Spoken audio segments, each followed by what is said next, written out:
Hello जय हिंद दोस्तों, कैसे आप लोग। तो चलिए आज हम यहाँ पढ़ना स्टार्ट करेंगे पॉलिटी। पॉलिटी के बारे में यहाँ पर पढ़ेंगे हम। इससे पहले वाली क्लास में पॉलिटी के भाग दो के प्रमुख अनुच्छेद जो 5 से 11 तक है उसके बारे में हम देख चुके हैं इससे पिछले वाली क्लास में। तो सबसे पहले देखिए पॉलिटी भाग 2 में हमको पढ़ना क्या है। तो इसमें नागरिकता के बारे में पढ़ना है। इसके बारे में नागरिकता के बारे में इसमें अनुच्छेद पूछा जाए तो अनुच्छेद कहाँ से है, तो इसमें 5 से 11 अनुच्छेद हैं। इसमें किस तरह से भारत में नागरिकता दिया जाता है, चाहे किस तरह से नागरिकता लिया जाता है, उसके बारे में यहाँ पे पढ़ना है। ठीक है, तो सबसे पहले हम रिवीजन कर लेते हैं प्रमुख अनुच्छेद। जो नागरिकता संबंधी जो अनुच्छेद है, नागरिकता संबंधी जो अनुच्छेद है उसके बारे में यहाँ पे हम पहले देख लेते हैं। अनुच्छेद के बारे में देखेंगे उसके बारे में। ठीक है, तो सर्वप्रथम अनुच्छेद 5 क्या कहता है। अनुच्छेद 5 में कहा गया है कि संविधान के प्रारंभ में संविधान के प्रारंभ में संविधान के प्रारंभ में नागरिकता की बात किया गया है।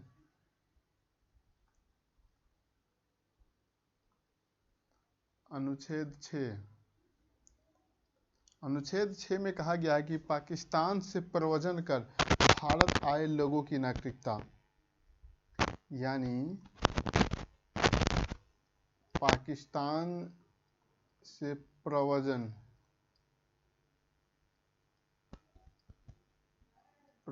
कर भारत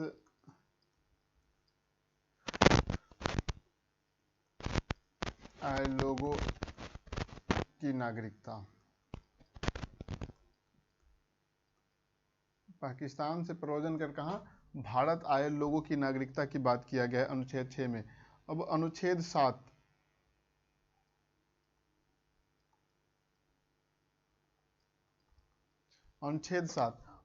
7 में कहा गया है कि भारत से पाकिस्तान गए लोगों की नागरिकता, भारत से पाकिस्तान गए लोगों की नागरिकता।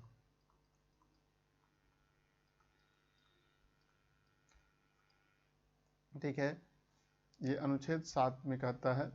अनुच्छेद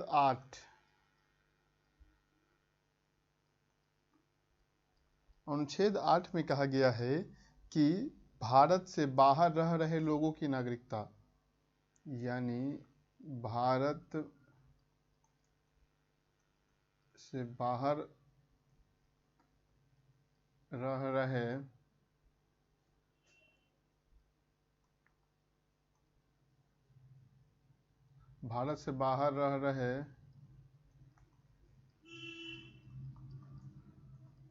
लोगों की नागरिकता। ठीक है, तो इस सब अनुच्छेद के बारे में इससे पिछले क्लास में पूरा डिटेल से पढ़ चुके हैं, केवल यहाँ पर इसका एक बार रिवीजन करते हैं। ठीक है, उसके बाद है अनुच्छेद 9।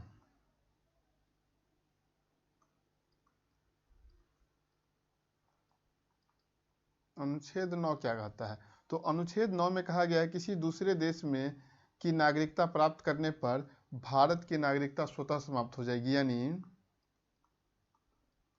किसी दूसरे देश की नागरिकता प्राप्त करने पर भारत की नागरिकता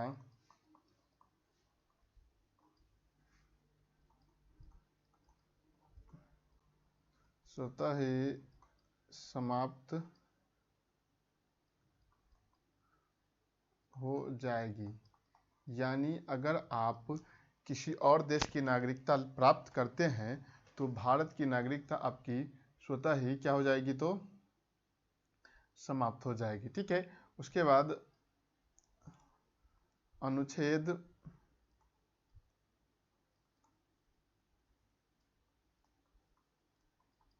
10, अनुच्छेद 10 में कहा गया है कि नागरिकता संबंधी जो नागरिकता संसद द्वारा बने गई कानून के अनुसार दिया जाता है या लिया जाता है, या नागरिकता पर कानून कौन बना सकती है, तो संसद बना सकती है। यानी 10 में कहा गया है नागरिकता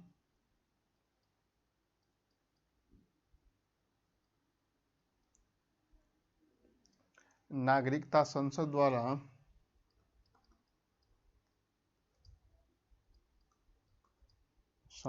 द्वारा बनाई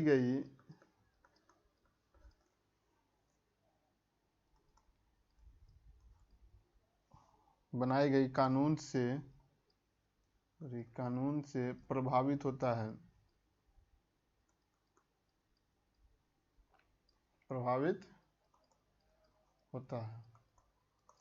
ठीक है। उसके बाद आर्टिकल क्या है, अनुच्छेद 10, सॉरी अनुच्छेद 11 है। अनुच्छेद 11 में कहा गया है कि नागरिकता पर कानून, नागरिकता संबंधी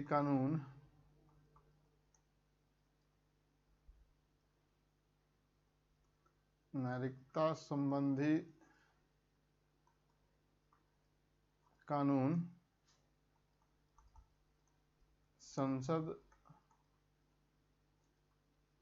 बनाती है। ठीक है, इस सभी अनुच्छेद के बारे में हम डिटेल में पढ़ चुके हैं, केवल यहाँ पे आपको एक बार यहाँ पे रिवीजन किए हैं। ठीक है, तो अनुच्छेद 5 क्या कहता है, तो अनुच्छेद 5 में कहा गया है कि संविधान के प्रारंभ में नागरिकता की बात किया गया है। अनुच्छेद 6 में पाकिस्तान से भारत आए लोगों की नागरिकता की बात करता है, और अनुच्छेद 7 में कहता है भारत से पाकिस्तान गए लोगों की नागरिकता की बात करता है, और अनुच्छेद 8 भारत से बाहर रह रहे लोगों की नागरिकता। अनुच्छेद 9 में क्या कहा गया है, जो किसी दूसरे देश की नागरिकता प्राप्त करने पर भारत की नागरिकता स्वतः ही समाप्त हो जाएगी। और अनुच्छेद 10 कहता है नागरिकता संसद द्वारा बनाई गई कानून से प्रभावित होता है। और 11 में कहा गया है कि नागरिकता संबंधी कानून कौन बनाएगी, तो संसद बनाएगी। इसी अनुच्छेद 11 के तहत ही नागरिकता अधिनियम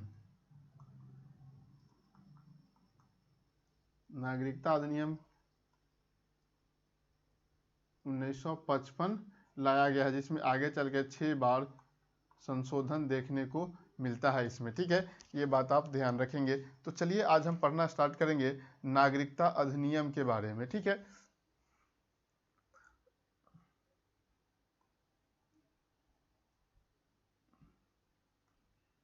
आज क्या पढ़ेंगे हम लोग, नागरिकता अधिनियम।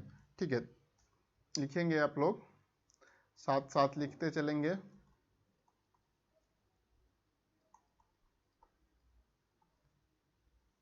नागरिकता अधिनियम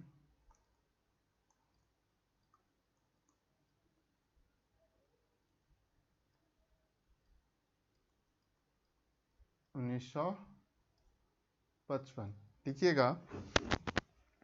अनुच्छेद 11 के तहत देखिए, तो नागरिकता अधिनियम 1955 कैसे लाया गया, तो अनुच्छेद 11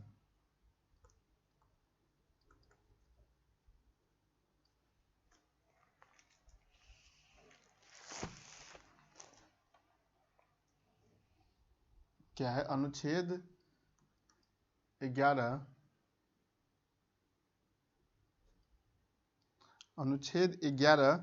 के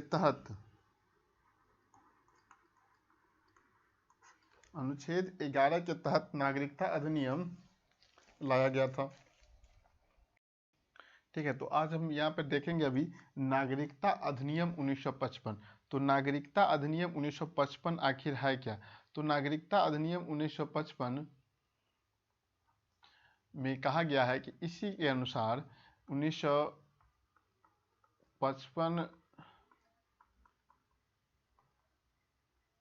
नागरिकता अधिनियम के तहत ही भारत में नागरिकता प्राप्त किया जा सकता है, या नागरिकता के लिए आवेदन अगर कोई करता है तो इसी अधिनियम के तहत, तो 1955 नागरिकता अधिनियम के तहत कोई भी व्यक्ति भारत में नागरिकता प्राप्त के लिए आवेदन कर सकता है। ये बात आप ध्यान रखेंगे, ठीक है। तो ये नागरिकता अधिनियम 1955 किस अनुच्छेद के तहत लाया गया था? तो अनुच्छेद 11 के तहत लाया गया था। लिखेंगे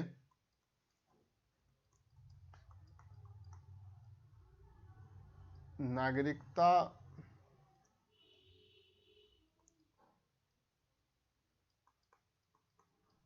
अधिनियम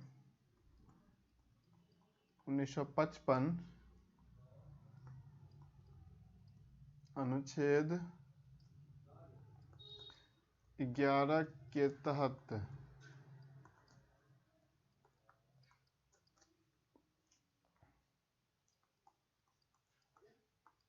लाया गया है, ठीक है।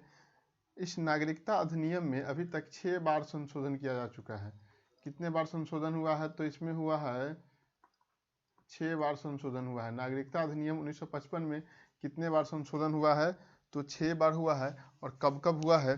तो ये बात आप ध्यान रखेंगे, 1986 में हुआ है, 1992 में हुआ है, और 2003 में हुआ है, और 2005 में हुआ है, और एक 2015 और तथा 2019 में क्या किया गया है? नागरिकता अधिनियम में संशोधन किया गया है, ठीक है। तो भारत की नागरिकता जो है कितने प्राप्त से दिया जा सकता है या लिया जा सकता है, इस सब की चर्चा किस अधिनियम में है? नागरिकता अधिनियम 1955 में किया गया है, जो भारत में के लोगों की किस प्रकार से नागरिकता दिया जाता है या उसका नागरिकता लिया जा सकता है, ठीक है। तो लिखेंगे स्टार लगाकर, भारत की नागरिकता 5 प्रकार से प्राप्त किया जा सकता है। यानी भारत की नागरिकता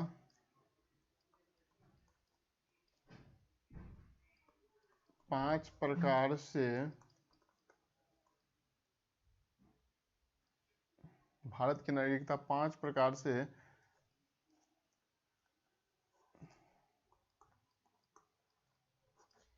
दिया जाता है।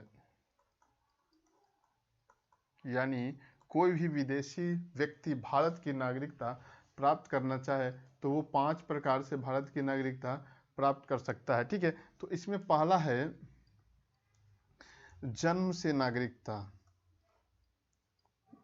जन्म से नागरिकता,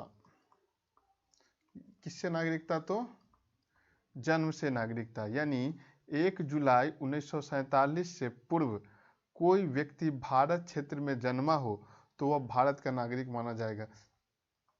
1 जुलाई 1947, 1 जुलाई 1947 से पूर्व अगर कोई व्यक्ति भारत में जन्मा हो तो वो भारत का नागरिक माना जाएगा। लेकिन 26 जनवरी 1950, 26 जनवरी 1950 के बाद जितने भी बच्चे जन्म लिए हैं उनके माता पिता, बच्चे के माता पिता कोई भारत का नागरिक हो तो वह भारत की नागरिकता के लिए आवेदन कर सकता है। बच्चे माता पिता में से कोई अगर भारत का नागरिक हो तो वो आवेदन कर सकता है, परंतु वह अवैध प्रवासी नहीं होना चाहिए। यानी वो अवैध प्रवासी यानी किसी और देश से आकर के, जिसे उनके माता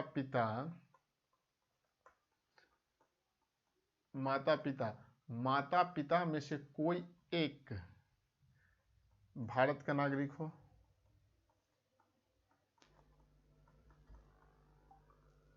माता पिता में से कोई भारत का नागरिक हो तथा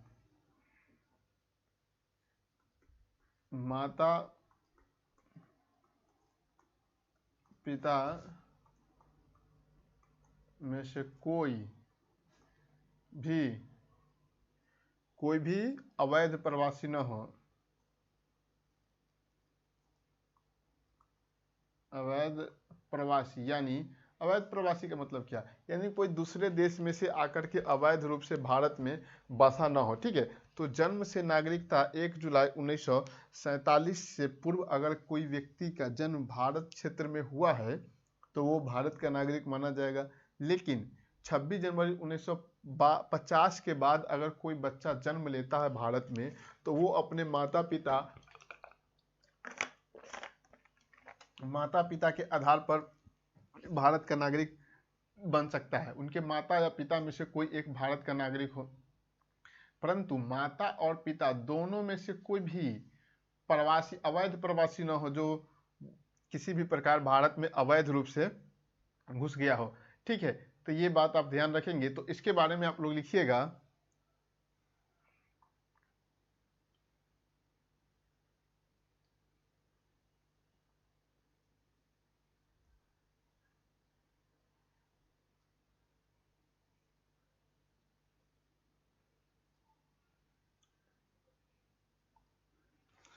हाँ इसके बारे में लिखिएगा 1 जुलाई 1947 से पूर्व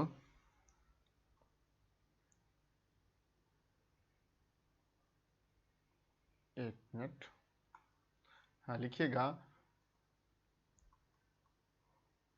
1 जुलाई 1947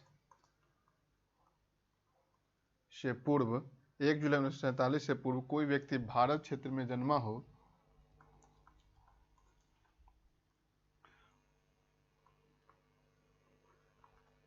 कोई व्यक्ति भारत क्षेत्र में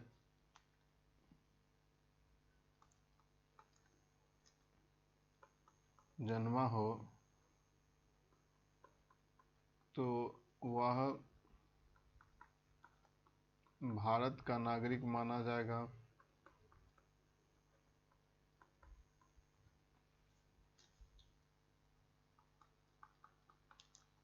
तो वह भारत का नागरिक माना जाएगा। ठीक है, लेकिन 26 जनवरी 1950 के बाद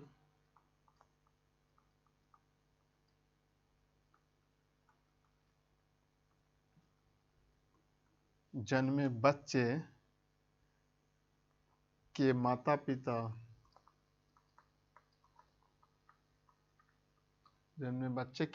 पिता में से कोई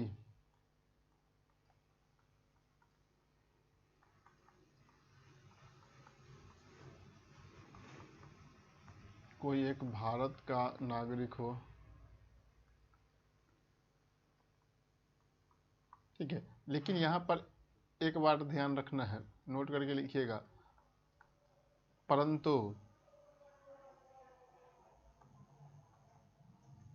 परंतु माता पिता में से कोई भी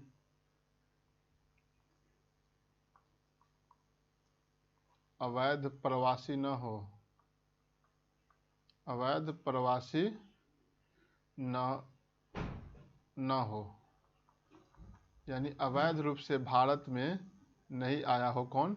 तो माता पिता में से कोई भी। ठीक है, लेकिन इसका कुछ अपवाद है, जो भारत क्षेत्र में जन्मा बच्चा भारत का नागरिक होगा, परंतु इसका कुछ अपवाद है, ये बात आप ध्यान रखेंगे। जिसे अपवाद के तौर पर लिखिएगा, अपवाद क्या है इसका? अपवाद नंबर 1, माता पिता विदेशी व्यक्ति न हो। माता पिता विदेशी व्यक्ति ना हो। ठीक है।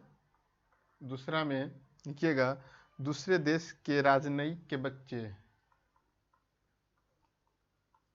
दूसरे देश के राजनयिक के बच्चे, दूसरे देश के राजनयिक के बच्चे भारत का नागरिक नहीं माना जाएगा। ठीक है। अगर उसका जन्म भी भारत क्षेत्र में होता हो, शत्रु के अधीन,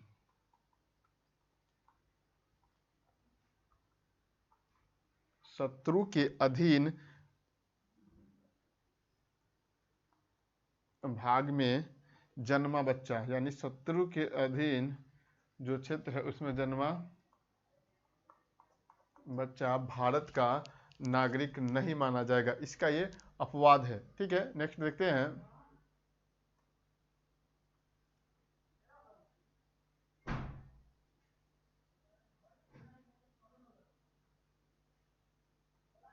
नेक्स्ट है वंश से नागरिकता।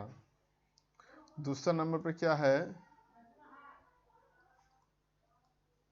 वंश से नागरिकता।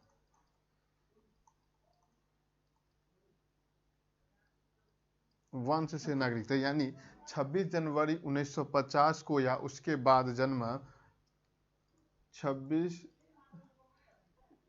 जनवरी 1950, 26 जनवरी 1950 या उसके बाद जन्मा बच्चा भारत का नागरिक होगा यदि उसके माता पिता भारत का नागरिक हो। ठीक है। वंश के आधार पर, तो यानी 26 जनवरी 1950 या उसके बाद जन्मा बच्चा भारत का नागरिक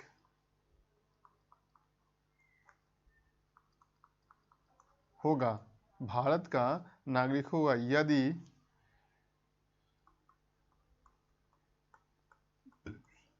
उनके माता पिता भारत का नागरिक हो।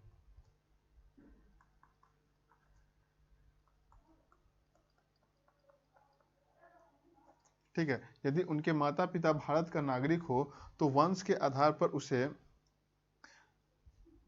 नहीं माता पिता नहीं, केवल माता ही, सॉरी केवल पिता, अगर जन्म 26 जनवरी या उसके बाद जन्मा बच्चा भारत का नागरिक होगा यदि उनके पिता भारत का नागरिक हो। परंतु देखिएगा, परंतु ये 1992 में माता पिता कोई एक, दोनों में से, देखिए तो पहले माता के आधार पर नहीं माना जाता था, लेकिन 1992 में नागरिकता अधिनियम 1955 में संशोधन करके ये कहा गया कि अब माता के आधार पर भी बच्चे भारत का नागरिक होगा। ठीक है। तो ये बात ध्यान रखना है। तो 1992 में क्या हुआ, माता पिता में से कोई एक, माता पिता में से कोई एक भारत का नागरिक हो, भारत का नागरिक हो। ठीक है ना। यानी 1992 में माता के आधार पर भी क्या किया गया, नागरिकता मानने लगा गया। लेकिन देखिए, ठीक है, 2004 में नागरिकता 2000, देखिए यह 2004 में एक और संशोधन किया गया है। अगर किसी के माता पिता विदेश में रहता हो, ठीक है, विदेश में रहता हो, ठीक है, तो अगर वो बच्चे को जन्म देती है वहां पे विदेश में, तो 1 साल के भीतर वहां भारतीय दूतावास में उसका रजिस्ट्रेशन करवाना होगा। ठीक है। उसको रजिस्ट्रेशन या पंजीकरण करवाना होगा, तो उसे क्या होगा, आगे चल करके उसको भारतीय नागरिकता दिया जाएगा। लेकिन अगर वो व्यक्ति 1 साल के अंदर रजिस्ट्रेशन या पंजीकरण नहीं करवाता है तो उसको क्या कहा जाएगा, उसको उस बच्चे को भविष्य में भारत की नागरिकता नहीं दिया जाएगा। ठीक है। इसमें माता पिता को स्वयं शपथ पत्र भी देना होता है, माता पिता को क्या देना होगा? स्वयं शपथ पत्र,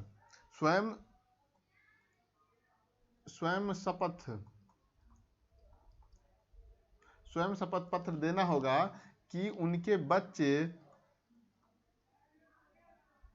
किसी दूसरे देश का पासपोर्ट धारक ना हो।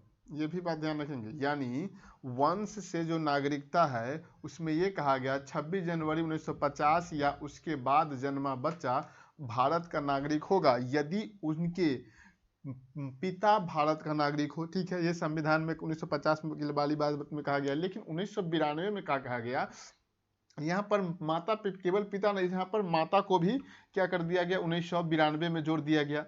1992 में माता को भी जोड़ दिया गया। इसमें कहा गया कि 1992 के बाद जन्मा अगर कोई बच्चा विदेश में जन्म लेता है, उसके माता पिता में से कोई भारत का नागरिक हो, तो वो बच्चा आसानी से भारत की नागरिकता के लिए अप्लाई कर सकता है।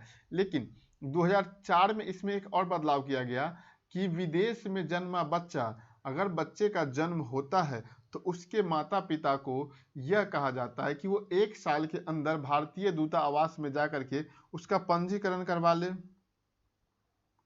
पंजीकरण, इसी को रजिस्ट्रेशन कहेंगे, पंजीकरण करवा ले। अगर वो पंजीकरण नहीं करवाते हैं तो सरकार कैसे मान लेगी? अगर वो पंजीकरण नहीं करवाते, एक कोई बच्चा 18 साल का होता है, उसे लेकर के अप्लाई करने पर हो जाए जो मेरा बेटा है, तो क्या इसका कोई प्रूफ है? इसके लिए क्या करवाया जाता है? पंजीकरण करवाया जाता है।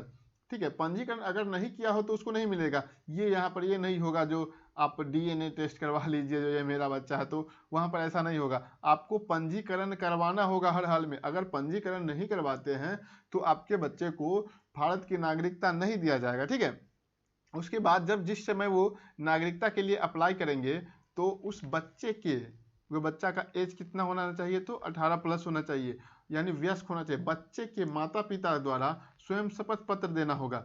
इस स्वयं शपथ पत्र में वो लिख कर देगा कि मेरा बच्चा, यानी जो जिसके नाम पर नागरिकता के लिए अप्लाई किया है, वो किसी और देश के पासपोर्ट धारक नहीं हो। अगर वो किसी और देश का पासपोर्ट धारण करता है तो उसे उसी से वक्त छोड़ना होगा। ठीक है ना, अगर नहीं करता है तो उसे भारत की नागरिकता नहीं दिया जाएगा। ये बात आप ध्यान रखेंगे। आशा करते हैं कि आप साथ साथ लिखते चलेंगे बात को। ठीक है, नेक्स्ट देखते हैं पंजीकरण द्वारा। तीसरा क्या है? तो पंजीकरण द्वारा। तीसरा है पंजीकरण के आधार पर नागरिकता। ठीक है, पंजीकरण के आधार पर कोई व्यक्ति भारत की नागरिकता प्राप्त कर सकता है। ठीक है, तो इसमें पंजीकरण के आधार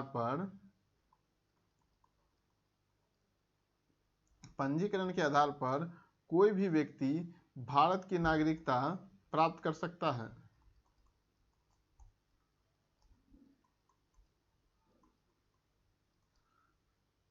नागरिकता प्राप्त कर सकता है। ठीक है, तो पंजीकरण के आधार पर कोई भी व्यक्ति भारत की नागरिकता प्राप्त कर सकता है। लेकिन भारत की नागरिकता के लिए पंजीकरण वही कर सकता है अगर मान लीजिए किसी देश का व्यक्ति, कोई ए देश है, इस देश की व्यक्ति भारत में नागरिकता के लिए अप्लाई करता है। ठीक है, नागरिकता के लिए अप्लाई करता है, कोई ए देश का व्यक्ति नागरिकता के लिए अप्लाई करता है। यदि ये ए देश भारत के लोगों को नागरिकता नहीं देता हो तो उस देश का व्यक्ति भी भारत का नागरिकता के लिए अप्लाई नहीं कर सकता। अगर मान लीजिए वो देश अगर भारत के लोगों को नागरिकता देता है तो उस देश के लोग भी भारत में नागरिकता के लिए अप्लाई कर सकते हैं। ठीक है, तो पंजीकरण के आधार पर अगर कोई व्यक्ति नागरिकता के लिए अप्लाई करता है तो उसके कुछ शर्त हैं।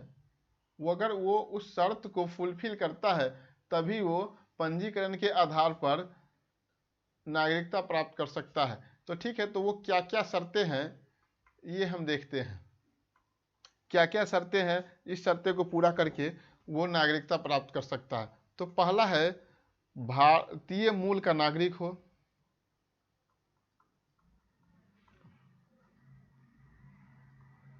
भारतीय मूल का नागरिक हो, भारतीय मूल का नागरिक हो। दूसरा है भारत के नागरिक के नाबालिग बच्चे, भारत के नागरिक के नाबालिग बच्चे,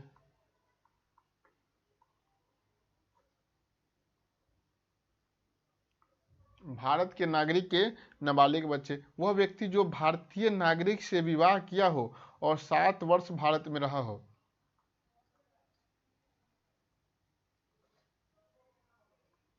वह व्यक्ति जो भारतीय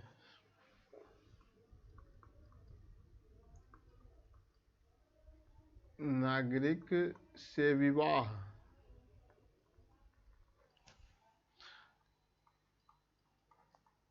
किया हो तथा 7 वर्ष से भारत में रहा हो। ठीक है, यानी देखिए, तो शर्त इसके लिए क्या है, भारतीय मूल का नागरिक हो। अगर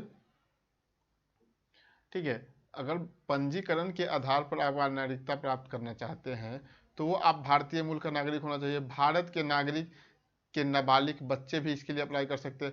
वह व्यक्ति जो भारतीय नागरिक से विवाह किया हो तथा 7 वर्ष भारत में रहा हो। जैसे कि एग्जाम्पल के तौर पर आप समझिए, शर्त नंबर 3 का एग्जाम्पल, सानिया मिर्जा वर्सेस शोएब मलिक का विवाह की बात करते हैं। तो ये दोनों अभी कहाँ रहे, कहाँ थे, तो दुबई में। तो अगर शोएब मलिक चाहे भारत की नागरिकता लेने के लिए तो उसको नहीं मिल सकता, वो पंजीकरण कर ही नहीं सकता है।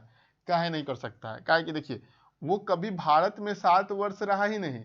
अगर वो भारत में 7 वर्ष रहता तो वो भारत की नागरिकता के लिए एलिजिबल था, लेकिन वो 7 वर्ष रहा ही नहीं तो वो नागरिकता के लिए एलिजिबल नहीं है। लेकिन उनके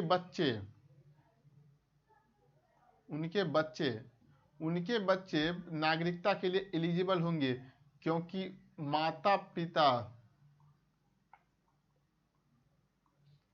पिता में से कोई एक भारत का नागरिक हो।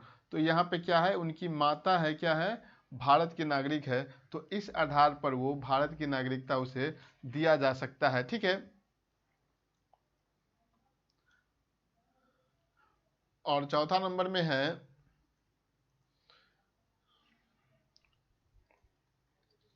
चौथा में क्या है, प्राकृतिक रूप से या देशीयकरण, इसी को कहते हैं प्राकृतिक रूप से या देशीयकरण द्वारा नागरिकता।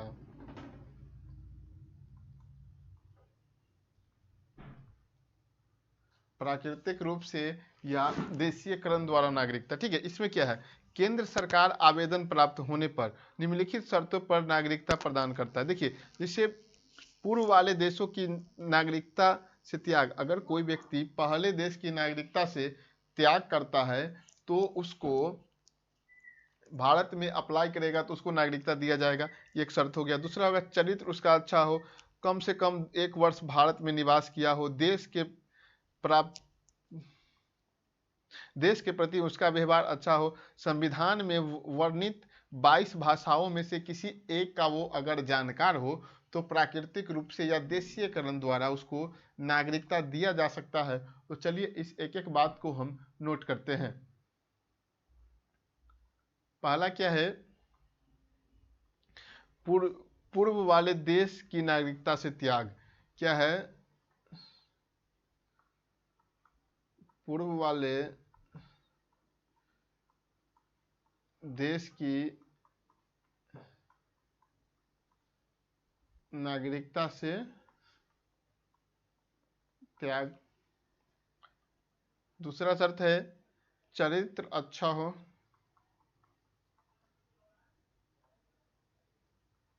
चरित्र अच्छा हो। तीसरा है कम से कम 1 वर्ष भारत में रहा हो, कम से कम 1 वर्ष भारत में रहा हो। चौथा है संविधान के प्रति आस्था हो। पांचवा है संविधान के अनुसूची 8 में वर्णित 22 भाषाओं में से किसी एक भाषा का जानकार हो। संविधान में वर्णित 22 भाषाओं में से वो किसी एक भाषा का जानकार हो, ठीक है। तो इस आधार पर वो भी कर सकता है। और पांचवा नंबर है, देखिए, तो प्राकृतिक रूप से किन किन लोगों को नागरिकता दिया जा सकता है। तो देखो, पूर्व वाले देश से अगर कोई व्यक्ति अपना नागरिकता को त्याग करता है तो भी भारत में नागरिकता के लिए अप्लाई करेगा, तो उसको किस कैटेगरी में रखेंगे, तो प्राकृतिक रूप से। और उसके बाद चरित्र उसका अच्छा हो, देख से साहित्य वगैरह का जानकार, उसका रहन सहन सब कुछ अच्छा हो, तो भी वो अगर चाहे तो भारत में नागरिकता के लिए अप्लाई कर सकता है। कम से कम 1 वर्ष भारत में रहा हो, कम से कम 1 वर्ष भारत में, संविधान के प्रति उसका आस्था हो, संविधान की अनुसूची 8 में वर्णित 22 भाषाओं में से किसी एक का वो अच्छा खासा जानकार हो, तो वो भारत में नागरिकता के लिए अप्लाई कर सकता है, ठीक है। नेक्स्ट देखते हैं, नेक्स्ट क्या है, क्षेत्र समाविष्ट या क्षेत्र अर्जन, ठीक है। तो ये क्या होता है, इसके बारे में समझते हैं थोड़ा।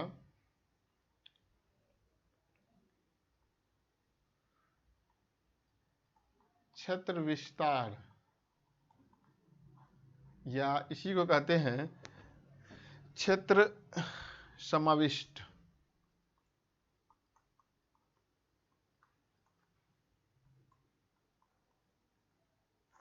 देखिए, अगर भारत का क्षेत्र विस्तार होता है तो उस क्षेत्र में जितने भी लोग रह रहे हैं वो भारत का नागरिक माना जाएगा, ठीक है। अगर किसी राज्य क्षेत्र को भारत में मिला लिया जाता है तो वह रह रहे लोग भारत का नागरिक कहा जाएगा, ठीक है।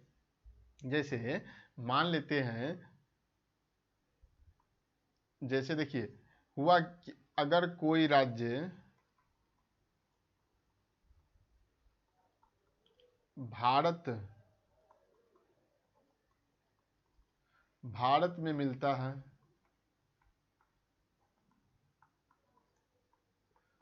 तो उस राज्य में रह रहे लोग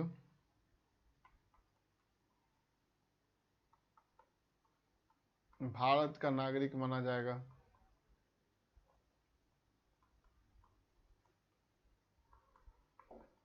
ठीक है। अगर ठीक है तो उस राज्य में रह रहे लोग क्या का भारत का नागरिक माना जाएगा, ठीक है। जैसे पहली बार यह आदेश कब हुआ था, 1962 में पौंडीचेरी के जब भारत में पौंडीचेरी को मिलाया गया था तो उसके लिए पास हुआ था। तो सर्वप्रथम यह आदेश कब पारित हुआ था, 1962 में, किसके लिए, तो पुडुचेरी के लिए, पौंडीचेरी के लिए सबसे पहले ऐसा हुआ था, ठीक है। पौंडीचेरी के लिए हुआ था। उसके बाद देखिएगा तो 1974 में जब भारतीय संविधान में 35वां संशोधन किया गया था, ठीक है, किया गया था, 35वां संशोधन किया गया था, तो इसके तहत सिक्किम को भारत का आंशिक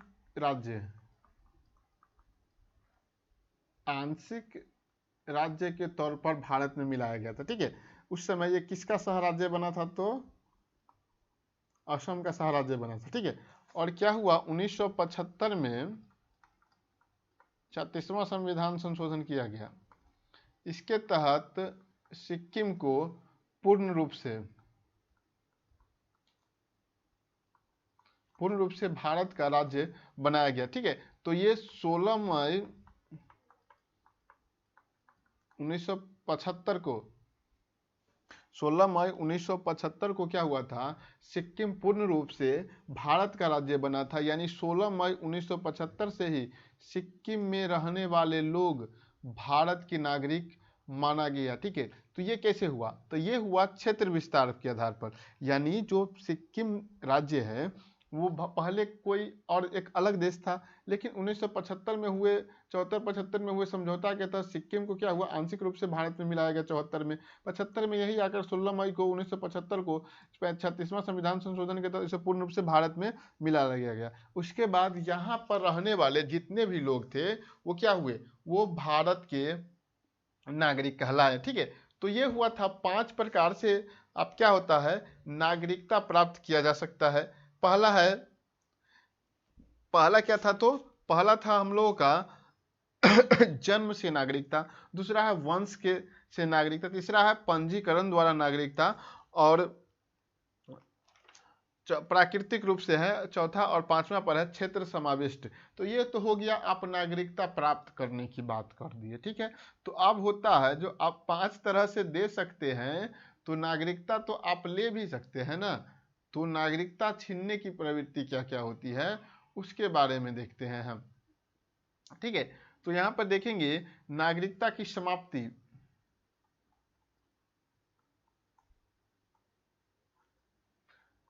नागरिकता की समाप्ति, ठीक है। तो नागरिकता कितने प्रकार से समाप्त हो सकता है, तो नागरिकता 3 प्रकार से, कितने प्रकार से, 3 प्रकार से समाप्त किया जा सकता है।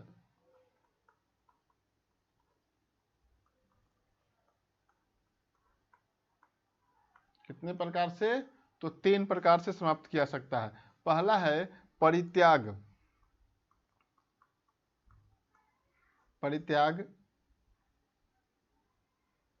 दूसरा है पर्यावासन,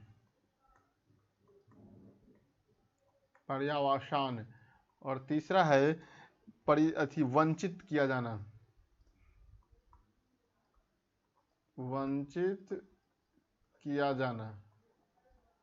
ठीक है। यानी आप किसी को वंचित किया जा सकता है, ठीक है। तो एक एक बारे में हम यहाँ पर डिटेल में पढ़ेंगे, ठीक है। तो नागरिकता कितने तरह से समाप्त किया जा सकता है, तो 3 तरह से, पहला परित्याग, दूसरा पर्यावसान, और तीसरा वंचित किया जाना है, ठीक है। तो इसमें हम पहला देखते हैं, पहला किस आधार पर, तो पहला है परित्याग के आधार पर।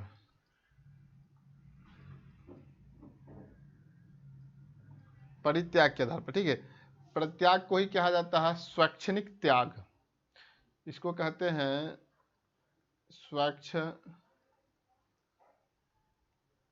त्याग भी कहा जाता है, स्वैच्छनिक त्याग कहा जाता है।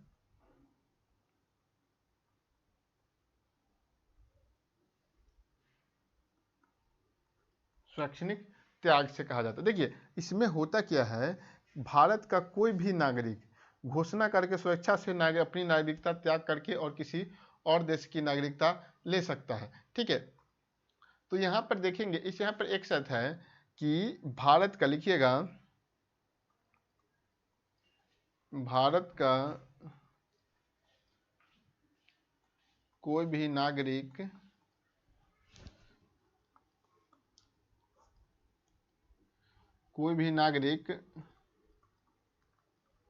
स्वेच्छा से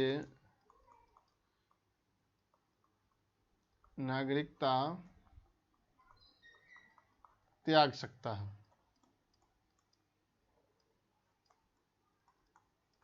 कोई भी नागरिक भारत की नागरिकता स्वेच्छा से त्याग सकता है, ठीक है। लेकिन यहां पर एक शर्त है, युद्ध के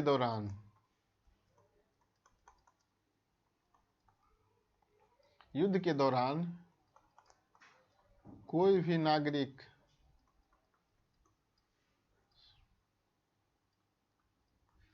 अपनी नागरिकता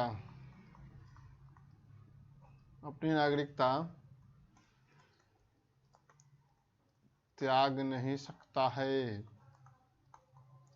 ठीक है, परित्याग यानी स्वेच्छा नहीं। भारत का कोई भी नागरिक अपनी नागरिकता स्वेच्छा से त्याग कर सकता है किसी स्थिति में, जब वो किसी और दूसरे देश की नागरिकता प्राप्त करता है। लेकिन जब भारत में आपातकाल हो या युद्ध हो, उस समय वह अपनी नागरिकता नहीं छोड़ सकता। ठीक है, तो वो अपनी नागरिकता नहीं छोड़ सकता। देखिए, नागरिकता का त्याग करने पर उसका नाबालिग बच्चा, देखिए जैसे अगर कोई स्वेच्छा से, कोई व्यक्ति स्वेच्छा से नागरिकता का त्याग करता है, कोई व्यक्ति स्वेच्छा से नागरिकता का त्याग करता है, तो उसके जो नाबालिग बच्चे होंगे,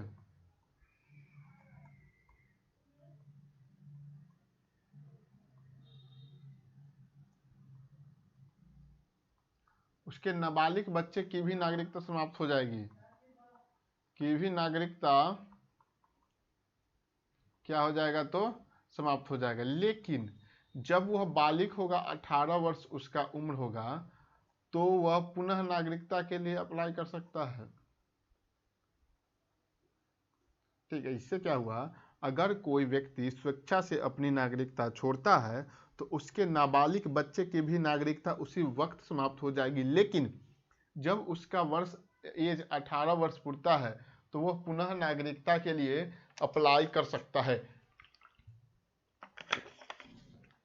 ठीक है, तो परित्याग और स्वेच्छा क्या हुआ ये समझ गए।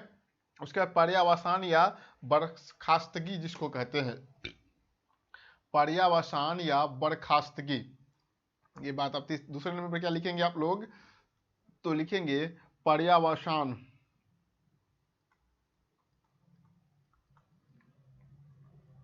वसान इसी को कहते हैं बर्खास्तगी। एक मिनट,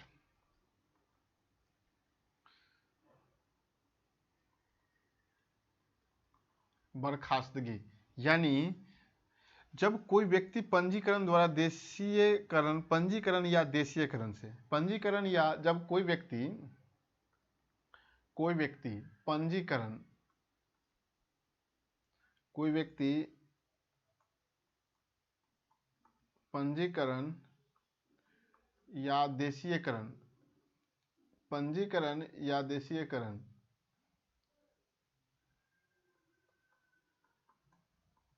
पंजीकरण या देशीयकरण से नागरिकता प्राप्त करता है। ठीक है, कोई व्यक्ति यदि पंजीकरण या देशीयकरण से नागरिकता प्राप्त करता है, ठीक है, तो भारत की नागरिकता प्राप्त किया हो, तो वह अगर किसी अन्य दूसरे देश का, फिर देखिए जब यह पंजीकरण या देशीयकरण से भारत की नागरिकता प्राप्त किया हो और उसके बाद फिर दूसरे देश की नागरिकता अगर वो प्राप्त करता है तो उसे अपनी भारत की नागरिकता से बर्खास्त कर दिया जाता है। ठीक है, अगर कोई व्यक्ति भारत में पंजीकरण या देशीयकरण के द्वारा भारत की नागरिकता ग्रहण करता है, ठीक है, लेकिन वो कुछ दिन बाद जब दूसरे देश की नागरिकता ग्रहण कर लेता है तो उसे बर्खास्त कर दिया जाता है भारत की नागरिकता से। लेकिन ठीक है, लेकिन इसमें भी एक है कि ये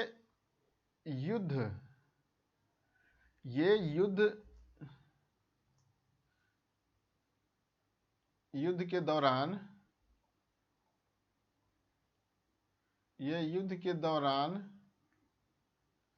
अपनी नागरिकता नहीं त्याग सकता।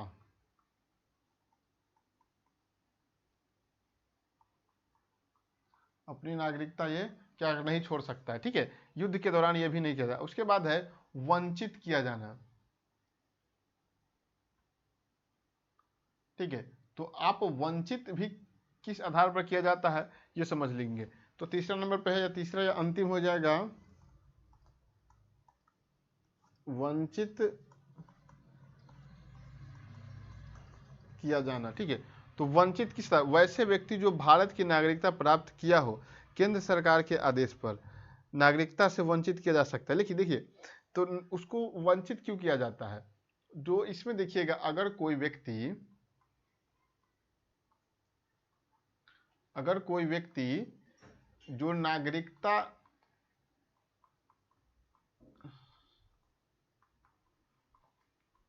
प्राप्त के दौरान गलत साक्ष्य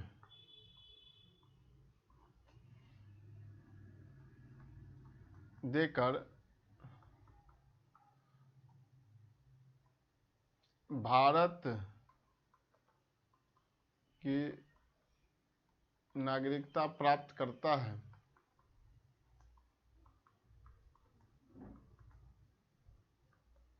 तो उसे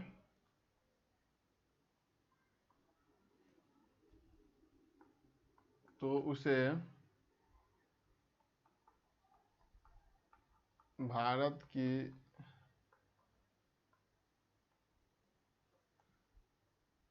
नागरिकता से बर्खास्त किया जा सकता है।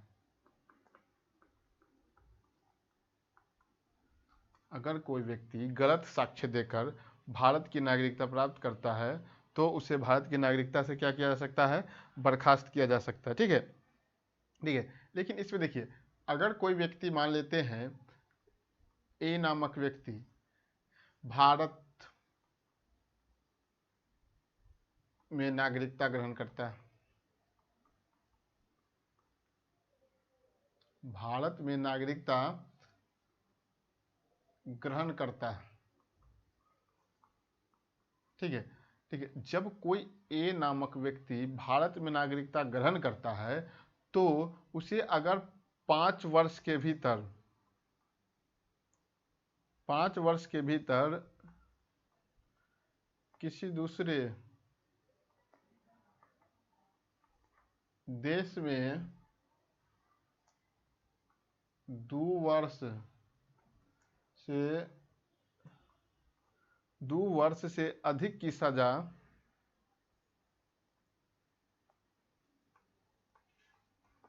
सुनाने पर उसको नागरिकता से बर्खास्त किया जा सकता है।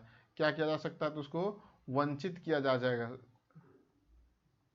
यानी उसको भारत की नागरिकता उसे पुनः छीन ली जाएगी। ठीक है, अगर कोई व्यक्ति जो भारत का नागरिक हो, लगातार 7 वर्ष तक विदेश में रहा हो, तो भी उसकी नागरिकता क्या हो जाएगी, नागरिकता से वंचित किया जा सकता है। इसको भी आप लोग लिखेंगे,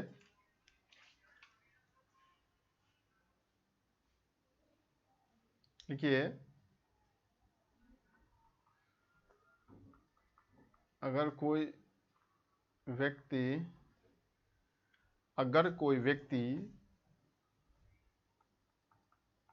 लगातार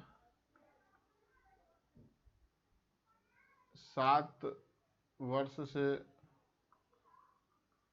अधिक भारत से बाहर रहा हो,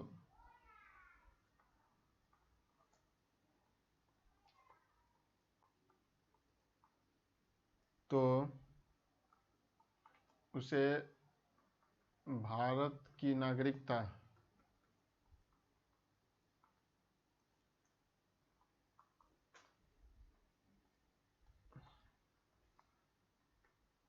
वंचित किया जा सकता है।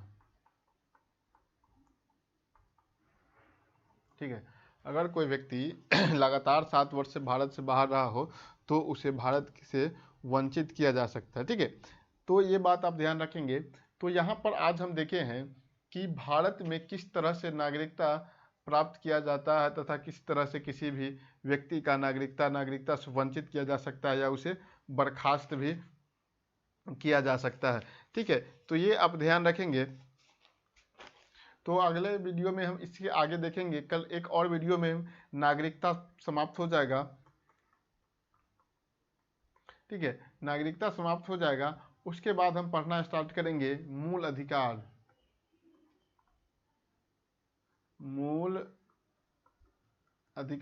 भारतीय संविधान के भाग 3।